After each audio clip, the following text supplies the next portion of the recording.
Atmakur division 4th sub division number 3లో జేఈగా పనిచేస్తున్నాను. మేము ఉత్తర కాలువ గుడిపాడు నుంచి కృష్ణారెడ్డిపాలెం వరకు నా యొక్క జ్యూరిడిక్షను. మేము మా యొక్క కాలువ పని మీద తనిఖీలకు వస్తున్నప్పుడు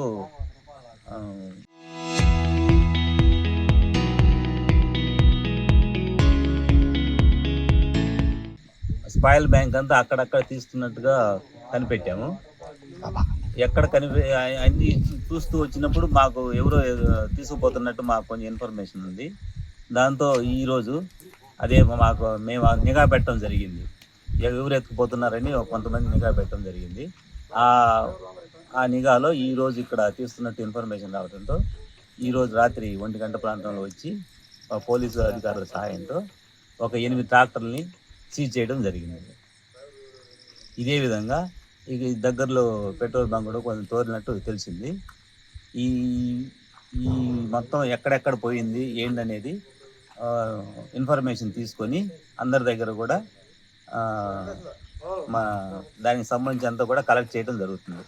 చలానా ఎంత తీసుకున్నా చలానా పంపించి ప్రభుత్వ ఆస్తిని కాపాడుతామని తెలియజేస్తున్నాను. అంటే దాన్ని మేము పగలు ఉంచుతాము చేస్తాము. రాత్రులు ఇలా అక్రమంగా తీసుకెళ్లేది మాకు ఇన్ఫర్మేషన్ లేదు కాబట్టి దాన్ని అరికట్టడం అంతే తప్ప యాక్చువల్గా తీసుకుపోయేదానికి లేదు. మేము మట్టిని ఎవరికి కూడా మేము అమౌంట్ ఇచ్చి కడతామన్నా కూడా మేము సప్లై చేసే లేదు.